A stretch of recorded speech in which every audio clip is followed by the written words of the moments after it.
Vou começar aqui minha apresentação, então. Eu intitulei ela de Narrativas Iluminadas, né, devido principalmente a todas essas histórias que a gente ouve do povo aqui, né, do pessoal, dos nativos daqui de Luminárias, que a gente tem que valorizar muito, né, independente da gente ter registros ou não do fenômeno aqui na região. Para mim, as histórias dessas pessoas valem mais até do que os nossos próprios registros, porque o jeito que essas pessoas, essas experiências, o jeito que elas contam, você vê que são realmente experiências muito importantes para elas e, para mim, muitas delas realmente verdadeiras, né? E então vamos começar aqui. Algumas, eu vou cometer aqui a indelicadeza de ler, mas para dar celeridade, tá, no processo, porque alguns aqui já conhecem a outra apresentação que eu faço. Primeiro eu vou falar sobre história, né, pela ótica da ocupação humana, depois a arqueologia, a incrível arte rupestre local, mas vocês vão ver que tudo está ligado no final, vocês vão entender. As cavidades naturais, né, a relevância e estudos, e as histórias locais e evidências ufológicas com fotos, vídeos e casos regionais. Então, eu vou, para dar celeridade, esses 3 primeiros eu vou ler, depois a gente vai bater no papo um pouco mais devagar, tá? Então, só me apresentando aqui, Maurício Cairuz, eu sou montanhista, explorador de cavernas e também sou testemunha do fenômeno OVNI aqui na região. Pode passar. Aqui é uma foto minha com o Didi lá no Pico do Cruzeiro. A paixão pela natureza, desde cedo, me impeliu a uma interação mais aprofundada com ambientes naturais, onde, através do montanhismo e a exploração em cavernas, eu realizo minha busca pelo desconhecido.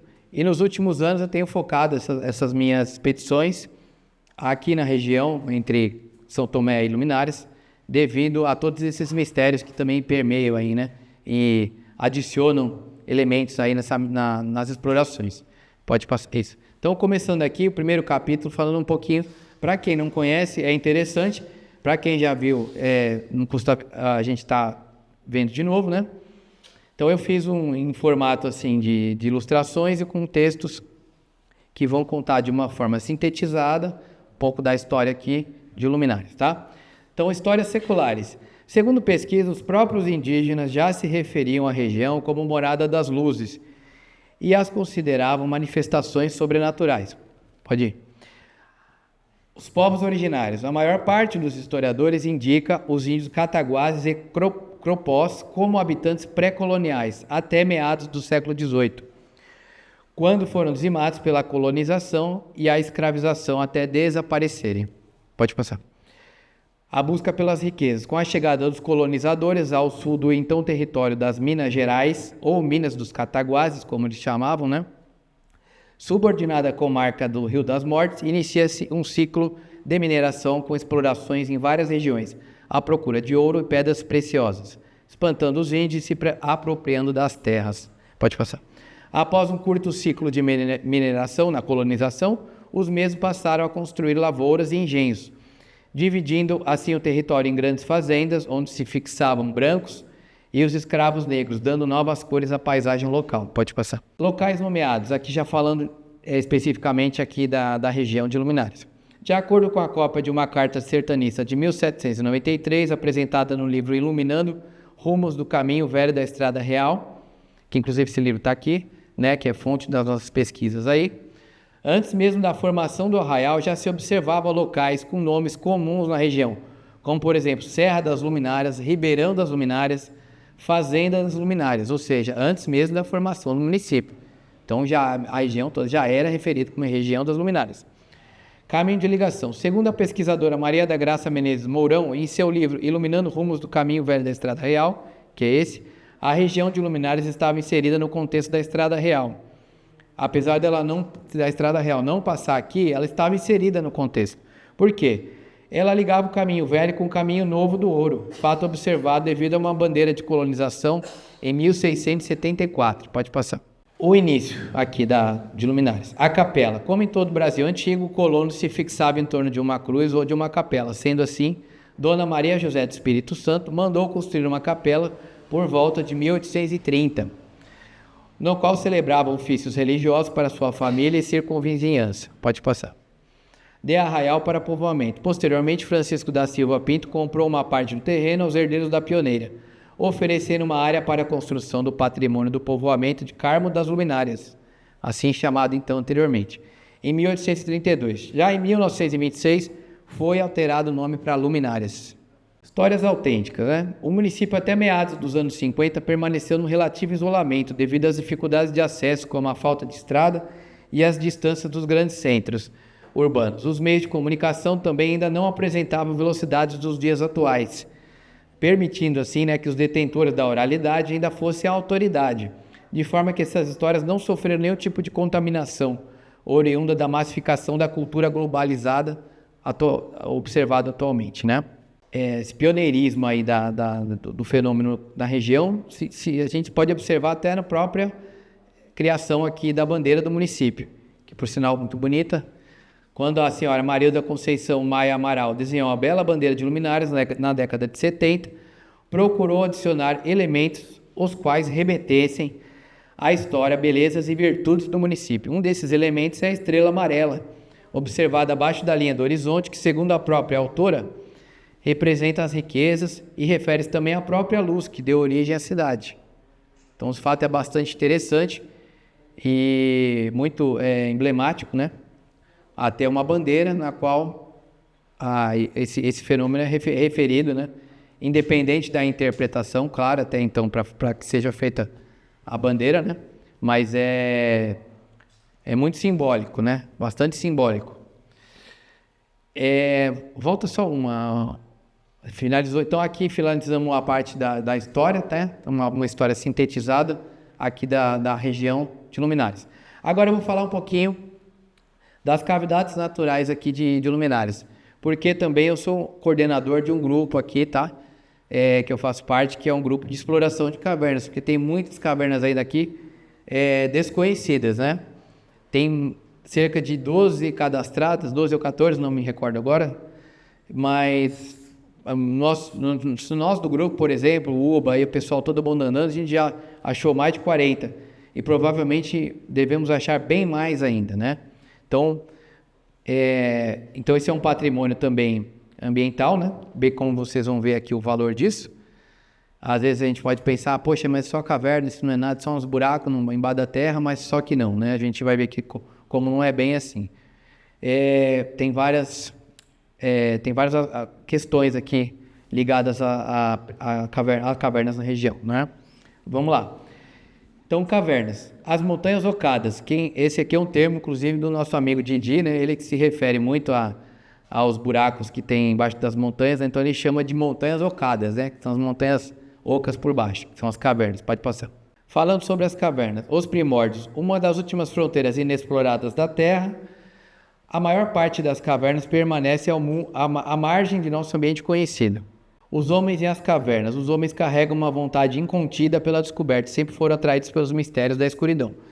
Só mais um detalhe aqui, tá, gente? Eu, na medida do possível, todas as fotos que eu ilustro aqui, o meu material, são fotos minhas ou de parceiros aqui, e 95% são fotos feitas aqui mesmo, nas cavernas daqui, nas regiões aqui. Então é um patrimônio, né, que a gente agora está começando a estudar e pode passar. Então a maioria das fotos são aqui mesmo, tá? A das cavernas todas, sem exceção nenhuma. A falta de técnicas e equipamentos adequados sempre foram um impeditivo para explorações mais profundas. Entretanto, nesse paradoxo, até um passado recente, a superstição e o medo impuseram um limite entre o homem e as cavernas. As cavidades naturais são importantes mananciais de água potável. Essa daqui, por exemplo, é uma nascente que está na boca da caverna da Serra Grande, que depois no final aqui a gente conversa, mas é a caverna que eu estou querendo levar para vocês amanhã. Não é para atravessar, a gente pode ir só ali na boca dela, mas só a boca já vale a pena. Vocês vão ver que é a maior que até então, né? Até então é a maior, tá? Em termos de volume, não em termos de extensão. Então esse é o grupo a qual eu faço parte, que é o Grupo Lumé. Recentemente foi criado um grupo local de espeleologia, o Lumé, para fins de exploração e pesquisa, com o início dos trabalhos em 6 de 2023, para mapeamento e prospecção de novas cavernas na região. Então esse grupo ele tem diversos profissionais de diversas áreas, espeleólogos, geólogos, biólogos, botânicos, e cada um contribui com a sua área de conhecimento.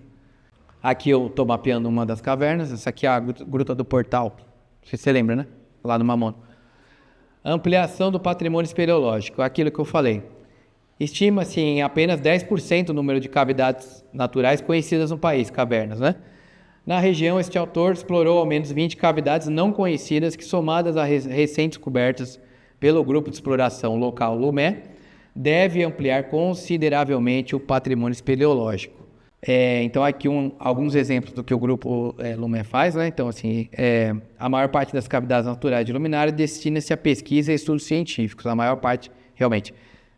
Aqui é um exemplo de um espeleotema, que é uma cascata de concreção, aí tem aqui o estalagmite, estalactite, mas os estalagmites e estalactites não são observados geralmente nessa geologia, né, que é o do quartzito. Mas tem também, é raro, inclusive na caverna da Serra Grande. Tem, mas é raro. Biologia subterrânea, que o pessoal faz estudos, geologia, pode passar. Geologia, possibilita também, né, estudos sobre geologia. O maciço orográfico entre luminárias São Tomé das Letras e Carrancas, aquele que eu comentei, né, que faz um L, ele é composto por quartzito e datado em 500 milhões de anos ou mais até. Então, ou seja, um dos terrenos mais antigos da Terra aí, né? Pode passar.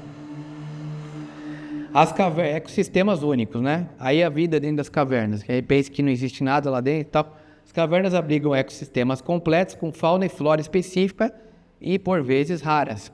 A região, inclusive, foi classificada como área prioritária para a conservação do patrimônio espeleológico e de alta importância científica para pesquisa de invertebrados e anfíbios.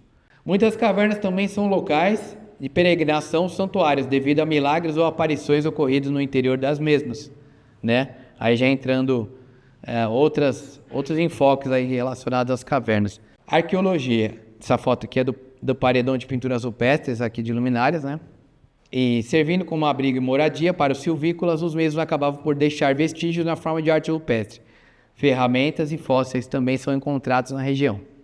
E só uma parte aí sobre as pinturas, né? Eu vou falar agora do próximo capítulo, mas as pinturas de luminárias, elas são em locais de difícil acesso e elas não são cadastradas. Assim, como eu não sou profissional da área, eu faço a exploração e tal, mas eu encontrei uma pintura, encontrei uma caverna.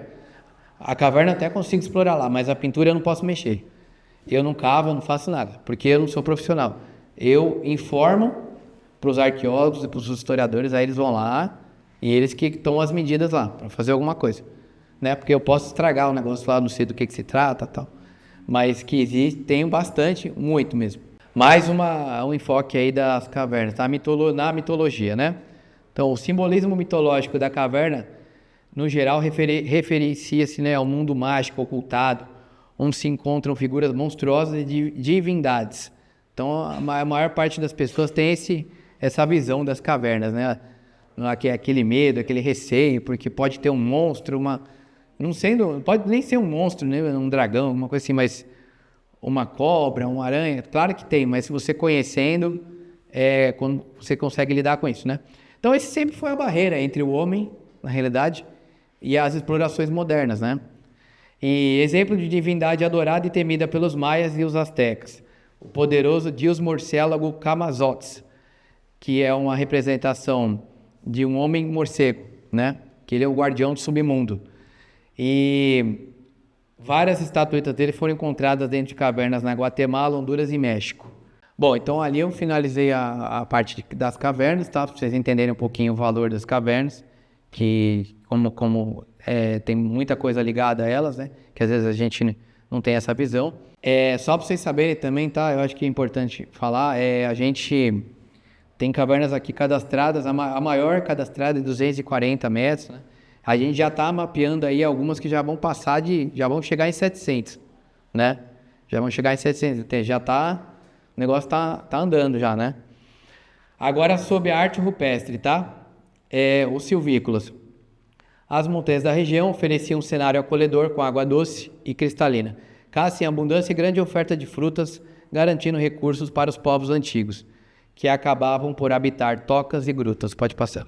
Como na maior parte do território brasileiro, os cataguases, os cropós e os povos anteriores deixaram vestígios de sua ocupação na forma de artefatos líticos e diversas inscrições rupestres, que, como veremos a seguir, apresentam algumas peculiaridades, as inscrições dessa região. Essa aqui, por exemplo, está em Carrancas. Então faz parte do mesmo grupo que fez as daqui. Muito, provavelmente, né? Então, para vocês verem aqui a importância, laço da história. A arte rupestre é laço da história e resguarda importante conhecimento sobre a dinâmica da ocupação local. Na região compreendida entre Luminárias, Carrancas e São Tomé das Letras, podem ser encontradas dezenas de sítios com pinturas, sendo alguns desses cadastrados no IFAM. Então, os sítios arqueológicos aqui com pinturas cadastradas são todos em São Tomé das Letras. Se eu não me engano, talvez um lá em Carrancas. Só em São Tomé tem 14. Mas a gente sabe que só em São Tomé tem mais de 20 locais com pinturas. E a gente, como eu te disse, são os povos antigos, eles não conheciam essas fronteiras que o homem moderno impôs, né? Então, é a mesma região, a gente considera a mesma região. Pode passar. A maior parte dessas pinturas foi feita com uma mistura de sangue, argila, látex, gordura animal, pó de rochas e óxido de ferro. Por comparação com outras da região, tem sua idade calculada entre 2.000 e 15.000 anos. Então, ou seja, elas têm no mínimo 2.000 e no máximo 15.000. Há historiadores que dizem que elas podem ter até mais, na realidade. Tá? Mas o que é aceitável é entre 2 e 15.000. É uma lacuna grande, mas enfim, é o que se tem. Não pode se afirmar nada, né? Só agora entrando na interpretação, tá, das pinturas. Esse aqui é um sítio arqueológico na Serra do Lenheiro, lá em São João del Rei. E para vocês verem que, segundo o pesquisador independente José Augusto Fonseca, como em todo o território nacional, a maior parte dos desenhos são figuras de caracteres simples. Um exemplo, essa aqui na Serra do Lenheiro, que em geral representam acontecimentos comuns da vida desses indivíduos, inclusive sendo classificados por muitos como apenas um passatempo dos silvícolas. Então vocês vejam aí que ali são pinturas relativamente comuns, de animais, de homens, caçadas.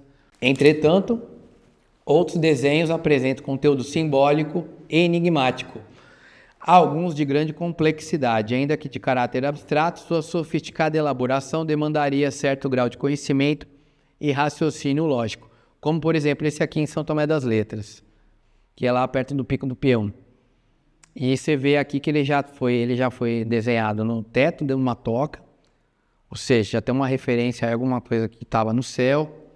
Poderia ser alguma coisa relativa à contagem de tempo, fases da lua. Já tem alguma coisa de um raciocínio aí, né? Pode passar. A escrita de um passado distante. Para o pesquisador José Augusto Fonseca, a arte pré-histórica ainda é pouco estudada e ainda menos compreendida, opinião da qual eu também partilho. As mesmas trazem uma mensagem, pode contar histórias completas de um passado menosprezado por nós. Então, vocês veem, essas daqui são as famosas pinturas da toca de São Tomé das Letras. Por isso que São Tomé das Letras são São Tomé das Letras. Essas são as letras, né? E então elas já se assemelham aí a alguma coisa de justamente um código, uma mensagem. Já tem uma certa interpretação diferente do que simples desenhos, né, de animais, de pessoas. Outras versões, né, sobre quem fez essas pinturas aí, entrando. A maior parte dos historiadores cita os índios cataguases ou cropós como os autores dessas pinturas, né? Entretanto, existem outras versões para os autores das pinturas.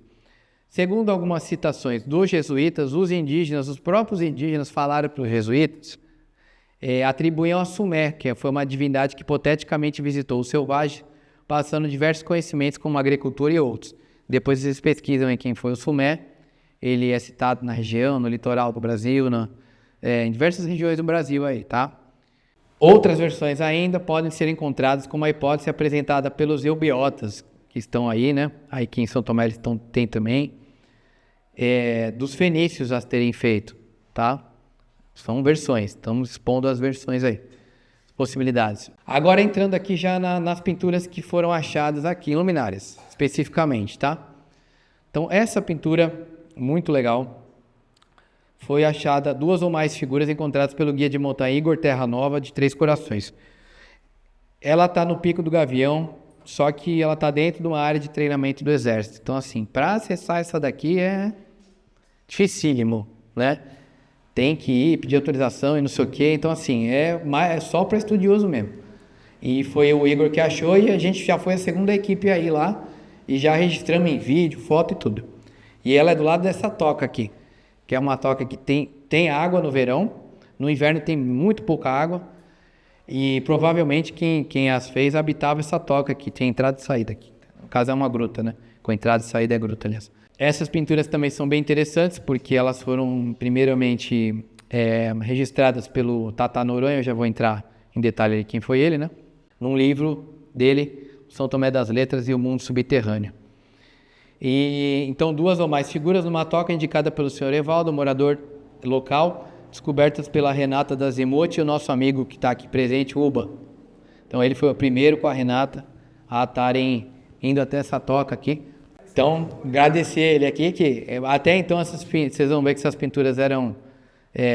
eu mesmo nem imaginava que elas existiam mesmo, mas fiquei impressionado na hora que o meu amigo aqui, a nossa amiga lá acharam, e parabéns para eles, né? Pode passar. Então aqui é esse capítulo do livro, em que o Oriental Luiz Noronha, que foi um pesquisador de São Tomé das Letras, ele anotava antigamente, há décadas atrás, né? Ele pesquisava toda a região em busca de tocas, pinturas rupestres, acabou tendo contato com o fenômeno ufológico também, teve grandes experiências ufológicas, acabou virando um ufólogo também, por que não, na prática, né?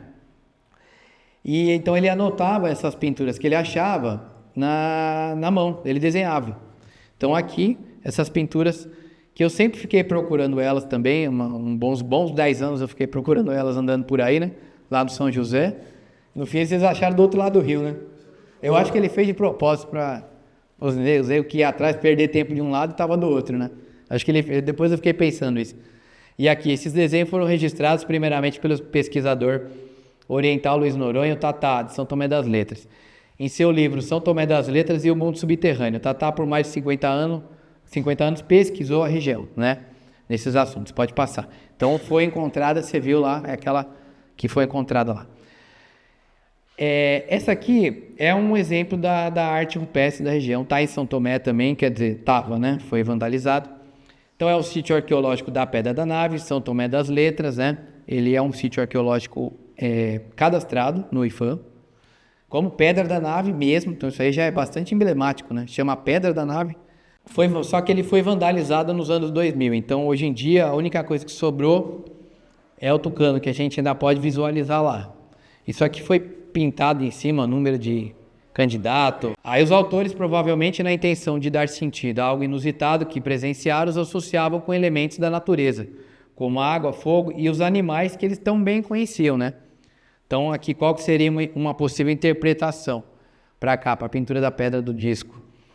Que aquele aparelho, aquela coisa, aquele objeto que os indígenas podem ter observado, com aquele formato, eles voava, né? Porque tá ali a estrelinha também em amarelo, tem os risquinhos que representam movimento, serpenteando igual a cobra e voava igual o tucano. Então essa é uma possível interpretação, para dar sentido naquele objeto que eles não tinham referência nenhuma, que eles viram, né? Então uma possível interpretação seria essa. Inclusive a utilização das cores, vocês podem ver, quem for lá hoje em dia dá para ver, o bico do tucano tá amarelinho, mais clarinho. E no aparelho, por que a gente sabe que era assim? Isso aqui é uma representação, claro, falta justificar. Tem uma foto antiga ainda, antes da vandalização, de um ufólogo. E eu trabalhei em cima dessa foto, para chegar nesse resultado. Então você vê claramente o aparelho, né, e a cobra, e o tucano ainda permanece. Então eles usaram 2 cores, isso aí chamou bastante atenção também. Vermelho, e para representar onde era iluminado, o amarelo. Chama bastante atenção. Então aí a interpretação, né? No caso, aí como buscador dessa arte, ouso apontar uma ligação entre alguns desses desenhos com os estranhos fenômenos presentes na região, me levando a acreditar na possibilidade de que os autores pretenderam demonstrar para as futuras gerações aquilo que os impressionava e que de fato avistaram as mesmas luzes misteriosas que até os dias atuais se apresentam na região. Então a mensagem final aqui da arqueologia está do local aqui. A arqueologia de toda a região merece mais recursos e carece de pessoal profissional para, ao menos, se registrar e documentar os vestígios arqueológicos para estudos futuros. Mesmo os sítios e locais com inscrições que ainda existem e resistem, né, eles estão em via de desaparecerem devido à ação do tempo, que é o caso das pinturas aqui, o paredão das pinturas de luminárias, né? O principal com 50 metros lá. Agora vamos entrar na parte que nos interessa mais mesmo, né? Que são a casuística aqui. Então vou ler só esse texto aqui inicial, tá? Então a região de luminárias foi referida pelos indígenas, como a gente já viu lá no começo, como lugar das luzes, antes mesmo da ocupação do território pelos portugueses. Não podemos afirmar se as demais histórias sobre criaturas, assombrações, feras foram trazidas com os colonizadores, né? Ou também já faziam parte da rica casuística local. Tais histórias e relatos, contados por pessoas das mais variadas classes sociais, relevância na sociedade local, sempre foram passadas de geração em geração pela oralidade. E o seu significado dessas experiências pessoais ou coletivas foram fundamentais para a construção dessa identidade cultural aqui da região de Luminárias, né? E bastante expressiva, como a questão das misteriosas luzes que foi determinante para a nomeação do município. Até um passado recente, as pessoas que vivenciaram essas experiências guardavam para si, seja por receio, desconfiança ou por não saberem do que se tratava, ou mesmo por vergonha do julgamento alheio.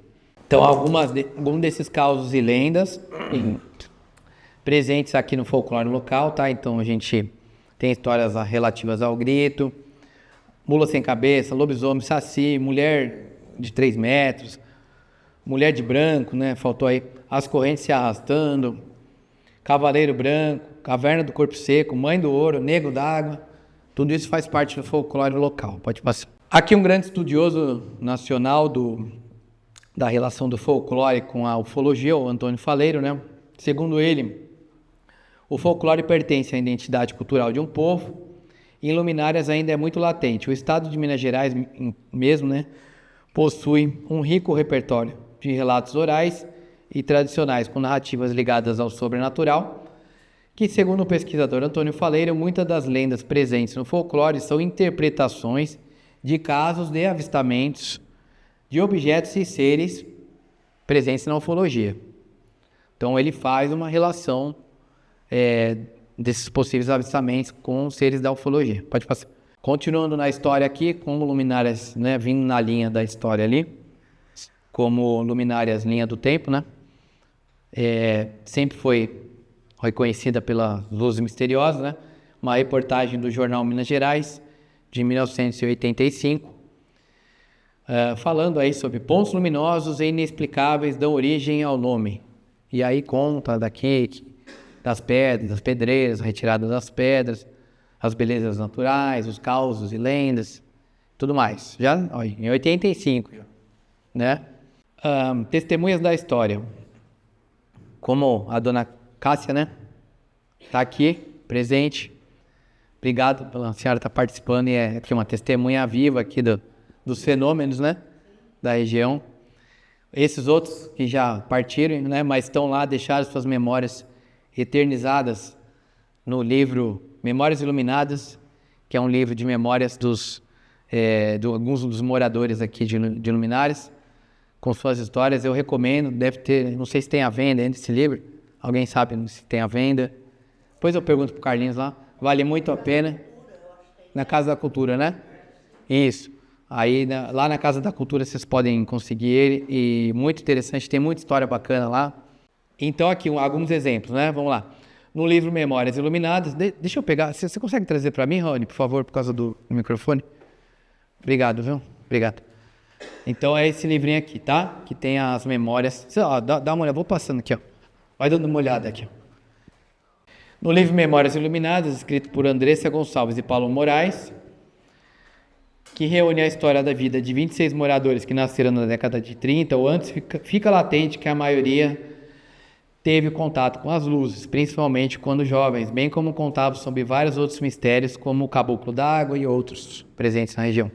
Um exemplo, ali o senhor Jorge Ferreira Carvalho, isso não é mentira, tinha uma luz, eu vi, é só um trecho das falas deles aqui, né? Todo dia essa luz aparecia ali, era amarelada, a senhora Yolanda Gomes de Mello. A bola passou por cima de casa, era de noite, ficou clarinho como o dia. senhora Luci Teodora Moreira. Então, entrando nessa questão agora da casuística, eu estou fazendo um trabalho aqui com um amigo meu lá de São Paulo, que a gente está pegando parte desses casos, porque são muitos, né? E dando cores aí, transformando em ilustração através da inteligência artificial a experiência dessas pessoas, tentando, né, ficar o mais próximo possível de como elas contam, como foi a experiência dessas pessoas, né? Então, através aqui da inteligência artificial, essas ilustrações, eu acho que dá para a gente ter uma ideia de como foram essas experiências passadas. Agora eu vou chamar o meu amigo Uba para me ajudar a contar essas experiências, porque ninguém melhor que ele que ouviu sempre essas histórias, né? Né, Uba? E aqui é aquela... Me ajuda a contar aqui, tá? É a do seu Juvenal, a Sé de São José. A Sé de São José. Tá? Então tem 3 ilustrações para cada caso. Então aqui, esse caso aqui foi o avistamento do senhor Juvenal, que o meu amigo Uba aqui vai contar. Como é que foi? Sem microfone. Sem microfone.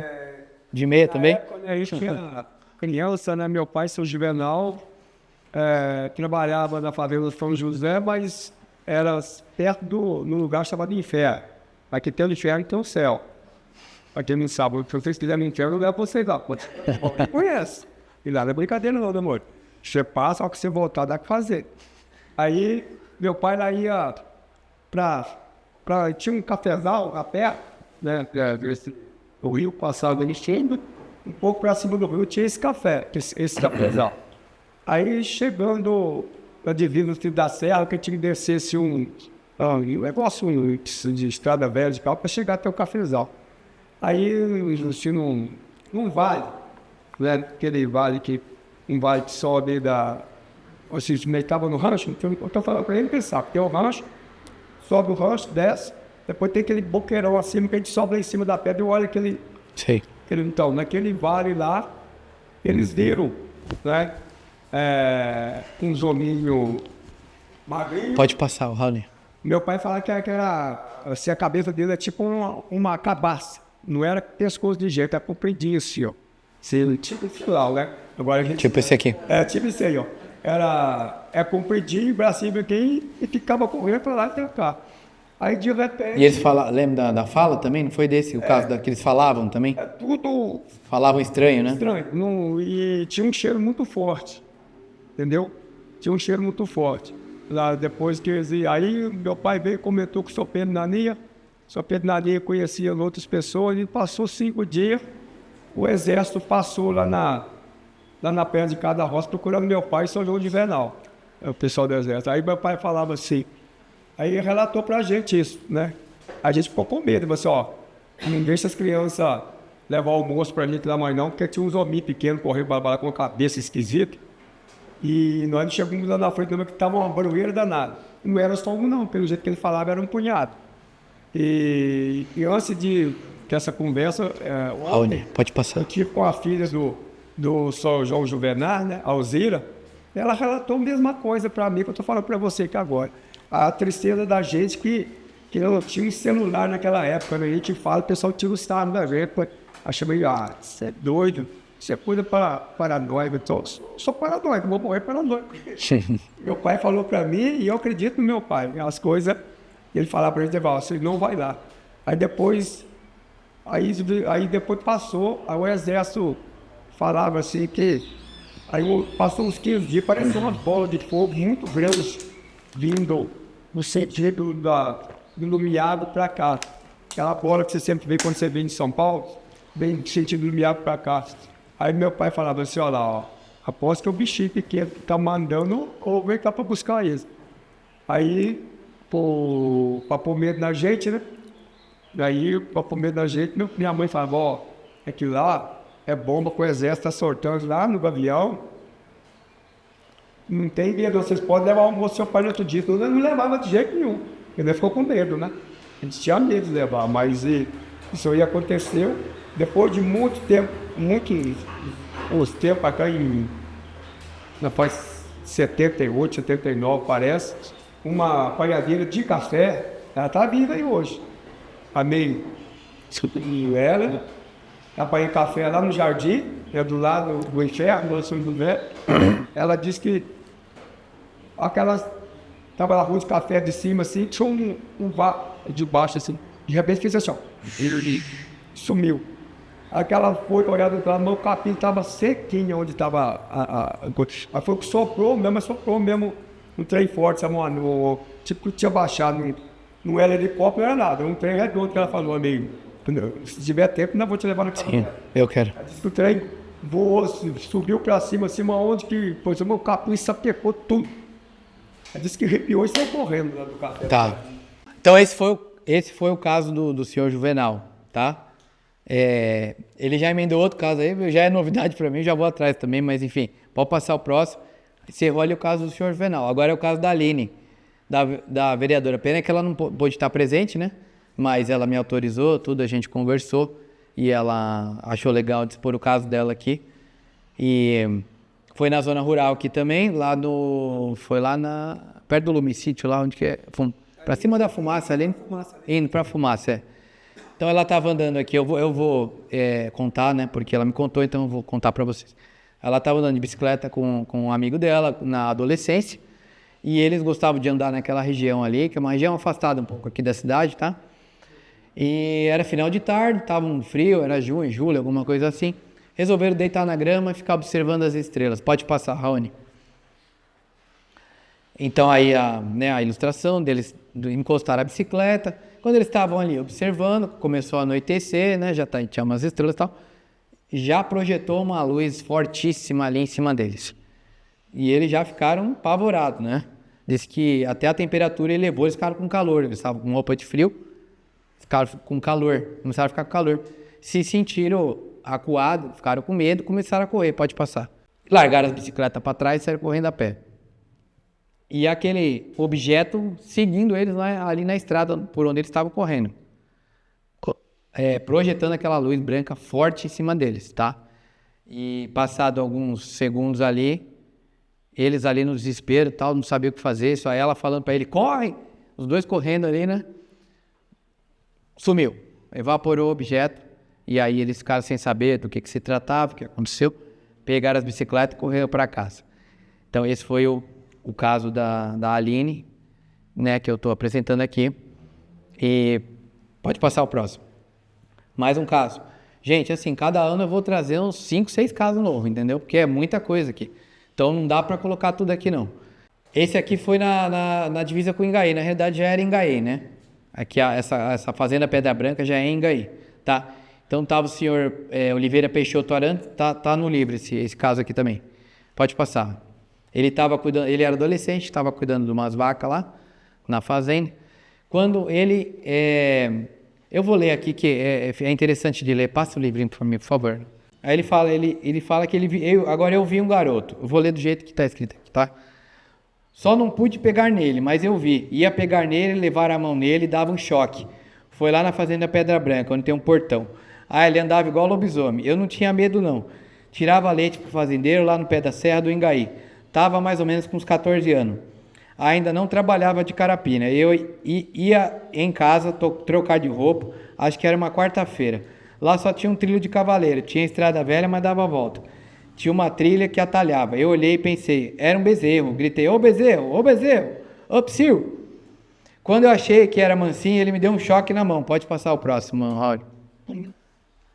Ele me deu um choque na mão. Era tipo um menino. Eu falei assim, neném, ô neném, como é que você chama? Quem é seu pai, quem é sua mãe? Como chama seu pai, como chama sua mãe? Ele não quis falar.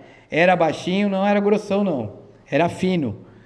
Parece que tinha o olho vermelho. Eu vi que não era assim coisa desse mundo, né? Que aquilo era invisível. Aí largava, passava lá e deixei ele para lá. Trecho da descrição aqui do Peixoto Oliveira. Pode passar. Esse foi o caso do senhor Oliveira, né? Entrando de novo aqui mais um caso da casuística aqui, o Nego d'Água, que o nosso amigo aqui bem comentou, né? Que é muito falado aqui. Realmente. Eu diria que eu já acho que talvez já ouvi falar mais do Nego d'Água do que até das luzes. As luzes é comum, mas o pessoal se impressiona também bastante com o Nego d'Água. Que foi... Você quer contar... primeiro eu vou mais ou menos contar do que se trata, né? Que é o macaco peludo forte. Aliás, passa próximo. Está descrito ali. Então, descrito como um macaco forte com pelos longos no corpo todo, poderia ser classificado como uma espécie de primata, não fosse uma característica peculiar, a capacidade de mergulho, principalmente a fim de se evitar o contato com humanos. Dezenas de moradores de Luminárias alegam ter avistado o nego d'água nas margens ou dentro do rio Ingaí, especificamente, é o rio Ingaí, tá? É um lugar específico. Em regiões como Lavarejo, Cardoso, Inferno, também ao norte Ingaí. Tem mais alguma região? É o norte mesmo, aqui embaixo. Aqui mesmo, né? Caberiam mais pesquisas na região a fim de se levantar se tal criatura tem relação com a ufologia, né? Que aí sim é um questionamento que eu levanto. Se tem relação com a ufologia ou mesmo os mistérios locais, ou ainda explicado pela ótica da criptozoologia, que é o estudo de espécies ainda desconhecidas de animais, né? Ou hipotéticas. E para mim está mais pro lado da criptozoologia, porque todo mundo que a gente conversa que avistou esse nego d'água fala, não tem nada a ver com a nave, com a luz, não. É um bicho. Eles são categóricos em afirmar, né, Uba? E que é um bicho. Passa a próxima. Então, pode ser uma espécie desconhecida. Aqui eu fiz uma arte com as cavernas do inferno e eles subindo dentro aqui também. Presente também no folclore nacional e em outras regiões do Brasil, porém com algumas diferenças, como a ausência de pelos, presença de membranas entre os dedos, nas outras regiões, né, do Brasil. Tal criatura poderia se alimentar de peixes ou mamíferos e habitar tocas ou grutas nas serras ou ainda em cavernas subaquáticas. E agora eu vou passar a palavra para o meu amigo Uba, para ele contar a experiência dele com esse bicho aqui. Pode ser? Tinha mais ou menos Aí. 10 para 11 anos. A gente sempre morei na Balsa, que foi na favela chamada São José, por muitos anos. E meu pai já tinha visto. Né? Ele falava assim, ó, cuidado lá embaixo, lá na praia, lá embaixo, tem erro d'água lá. Só que eu não ligava, não. Ele falava, meus irmãos falavam pra gente lá à noite, soltava causa pra gente, eu não ligava nada. Aí sempre, né, passava um dia, era às 9 horas da manhã, eu sou Pedro Nani, eu fazia dinheiro, tinha lá no São José, falava assim, não, ninguém, ela podia chamar. Vem cá, eu fui, vai lá embaixo lá pra você levar um negócio com o padre Antônio lá pra você. E já por vez, já passa na casa do padre Júlio, você já pega o almoço e já leva. Ele não vai comer comigo no caminho, não, ele leva uma rapadura com isso. Aí, o rapadura não chegou lá, não. Mas aí, eu vim passei no fundo da fazenda, atravessei e vim, e tinha cava para subir, e tinha um trecho de carro, assim, eu vou entrar por baixo. Quando eu vou entrar por baixo, bem no rio, distâncias que daqui na porta, assim, eu vi um negócio assim da pedra, assim, tá? Mas estava lá em meio fazendo assim, essa desviando de águas. Olhei, bem, firmei a vista, firmei, olhei, eu fui. Aí lá que eu peguei o bordão, voltei para trás, fui embora no bordão assim, e fui descer para lá do passo. E a minha madeira, eu escorreguei nessa madeira, e pulou. Porque pulou, assim, eu olhei bem, assim, nossa, que descobriu. Ele parou um pouquinho, quando eu vi, deu para perceber, a unha dele eu vinha de gato, entendeu? Unha assim, Volta duas. Para trás. Entendeu? Só um zumbido e tchuk. Não, então avança uma. Aí eu corri, eu atravessei, deixei o bornal para trás, uma cava para subir, se eu fui terminando a cava, eu pego o bornal, não pego o bornal, aí o que eu fiz? Tinha umas vacas para ir lá na frente, eu toquei as vacas para cá, assim, ó, se eles for da vaca, eu tenho que pegar uma vaca, eu pego e bordar. A ideia de criança, né? Eu fui na frente do pasto, limpei as vacas lá em cima, trazer nelas, para cá, fora, do jeito que da cama dele, assim, o caso passou. A Deus que ele parou para ver se para baixo do pasto, para fora que eu fui, peguei o bordar e peguei. Cheguei em casa, cheguei lá e o cafezão, falei pro meu pai, aquele bicho estava lá de novo, você mexeu com ele? Não mexe, não posso sair de caqueta, ele só assustou comigo, parece que eu escorreguei, entendeu? Se eu tivesse com a raiva pra ele ficar lá, quando meu pai vai passar lá, sempre via ele estava quieto. E eu já montei lá umas 2 vezes sozinho, só que eu não faço uma dele aquele dia que você falou, não vai sozinho. Eu não volto sozinho, mas não, volto com o companheiro. Eu não travessei de lá, não, onde eles pegam em cima da pedra. Quero ver se tal o sinal virar, mas eu estou projetando com laço, mais um 10. As marcas, né? Para eles poderem pular o rio, nadar, atravessar de lá para nós ver onde ele estava em cima da pedra. Entendeu? Isso que eu tenho. A minha tristeza é que a pessoa, no mundo de hoje, com um celular, né? Aí quando você fala pro pessoal, o pessoal ignora da sua cara, fala que é mentira, fala que não existe, não. Não existe há pouco tempo, uns anos atrás, ele ligou uma canoa, o cara com uma pausada da mão dele, cortou, entendeu? Aqui embaixo a menina tem 19 anos, a Sabrina tem 19 anos, lá já viu ele lá na água, aqui na praia aqui embaixo, aqui, do Rio Ingaí. Você falou, a gente precisa ir lá. Ele tá lá. Só que eu não dei sorte. E você acha que ele ainda continua aqui? Não. Ele deve ter uma progressão, só há pouco tempo eu não via ele. Entendeu? Porque é é um bicho, parece um bicho peludo, preto, cheio, o cabelo dele é grande mesmo, o cabelo assim, ó. Se um pouco pra fora assim, ó. Ele tava assim fazendo, você parece que ele tava coçando. Aí de repente eu peguei, dei assim, escorreguei dele e virou. Ficou. Quando eu aproximei mais ou menos para chegar mais perto, ele pulou na área. Aí eu vazei. E tô correndo até hoje. Legal, valeu. Obrigado, hein? Obrigado, valeu. Então, gente, vocês veem que é muita coisa, né? Assim, não dá para abordar tudo. Então, aí, pode passar a próxima. Agora eu vou entrar um pouquinho nas evidências de fotos e vídeos, mas eu tenho muita foto aqui, só para você saber, eu tenho mais de 40 fotos das luzes na região, né? Mas eu não vou colocar hoje, porque primeiro que eu já coloquei dos outros 2 primeiros encontros que tiveram, né? E tem já um material bom aí na internet, nos canais dos parceiros aí, vocês podem pesquisar que vai acabar encontrando. Então eu nem trouxe as fotos que eu já apresentei no outro, porque trouxe novidades, né?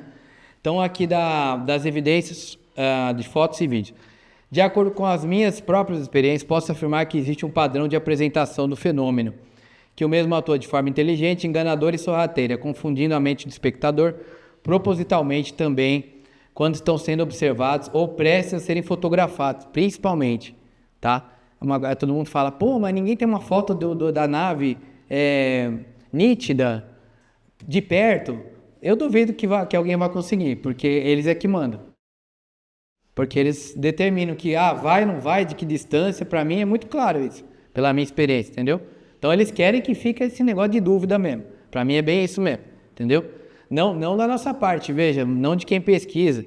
A gente não tem dúvida do que a gente está vendo, mas para que você, quando esteja expondo a sua experiência, você seja, a dúvida caia sobre você, né? Determinando quando, como e onde se apresenta, conforme nosso deslocamento e atitudes. Por vezes tentam se passar por alguma outra luz presente no cenário.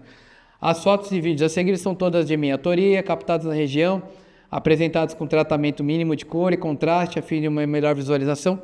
Eu vou pular aqui porque na realidade eu não trouxe as fotos, eu vou logo para o vídeo, né? Pode pular, pode passar. Então aqui são frames, tá? Eu só vou falar é a única casuística que eu vou expor, mas é um vídeo bacana. Primeiro eu vou colocar do objeto como é que foi esse avistamento e depois vocês vão ver o vídeo por último. Aí eu encerro. Então foi esse ano, na realidade. Sim, foi esse ano, exatamente. A data deve estar por aí. Já não lembro mais de tantas vezes que a gente vem. Mas aqui são frames que eu retirei do meu vídeo, tá? Então era um objeto que tinha um tamanho aproximado de 1,5 m ou 2 e mudava de cor. Tá? Vocês vão poder ver no vídeo. E eu filmei na estrada de São Bento Abade para luminárias.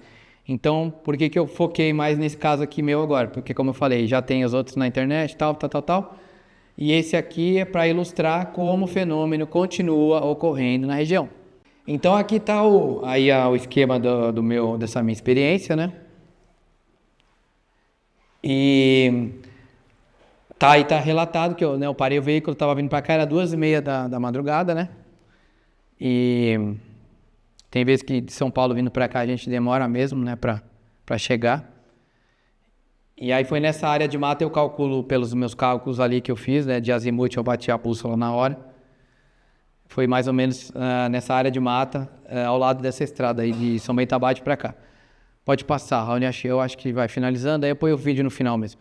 Então eu tenho a mensagem final aqui, aí eu ponho o vídeo por último, tá? Que embora narrativas não sirvam como evidências, né? Chama a atenção o fato dessas histórias serem contadas ao longo de décadas, com descrições idênticas, precisas e detalhadas dos fatos. Por essas testemunhas que por vezes nunca tiveram contato entre si. Uma análise do período sociocultural observada nos livros mostra como era a visão de mundo dos detentores da oralidade, consolidando uma casuística local e demonstrando que, ao menos no fenômeno das luzes, desde os tempos passados, fez parte do cotidiano dos antigos. As evidências captadas desde o início da utilização das câmeras, somadas às pesquisas realizadas, consolidam a sólida e impressionante casuística local. Aí eu só vou finalizar aqui com um dos parceiros, né? Tá, então aqui as fontes das minhas pesquisas e algumas fontes das minhas pesquisas, tá? Eu não posso deixar de citar também, além, obviamente, o Edson, que está presente aqui, o canal dele, e do Cristiano Gonçalves. Também recomendo bastante o portal Fenômeno, né? E o site Via Fanzine, do meu amigo Pepe Chaves, que agora está morando no Rio de Janeiro, e que faz um trabalho muito bacana de jornal eletrônico em São Tomé das Letras. E diversos dos casos regionais vocês podem encontrar no Via Fanzine, tá? Que é o .jor.br, que é o site dele, do Pepe Chaves. Pode passar aonde? Aí os parceiros, né? Só se fotografarem aí. E agora você põe aquele vídeo que tá sozinho lá no começo.